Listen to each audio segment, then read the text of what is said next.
તો સાહેબ આ મોઢવાડી અને ચાવડાને લેવાનું કારણ શું?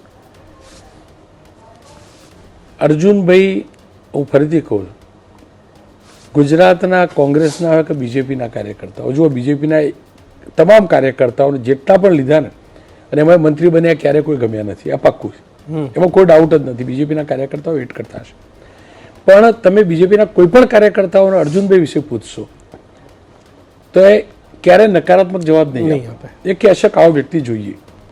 સીજે તો સીજે ચાવડાનો જે અનુભવ છે, રાજકીય અનુભવ છે, અભ્યાસુ માણસ છે, ભણેલા ગણેલા વ્યક્તિ છે, એમની લેંગ્વેજ જુઓ તમે, કોમ્યુનિટી પણ મોટી, અને ક્યારે એ વ્યક્તિનો વિરોધ બીજેપીમાં નહીં થયો હોય, આ નહીં થયો, બરાબર.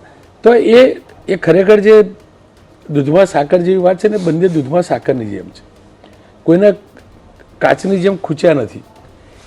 અને હું જે સમજુ એ પ્રકારે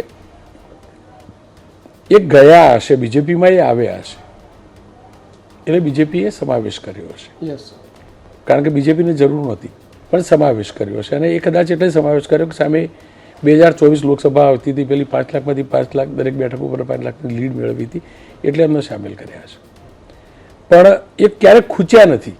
બીજા જેટલા પણ લોકો આવ્યા, ભલે મંત્રી બન્યા હશે, બધા હસતા હસતા જતા સાથે એ પણ જોવાનું કે અનુભવ ઠરેલ માણસોની પણ મંત્રીમંડળમાં જરૂર હોય, કારણ કે એક ઉંમર પછીના વ્યક્તિઓ પર તમે એક પ્રકારનો ટ્રસ્ટ કરી શકો.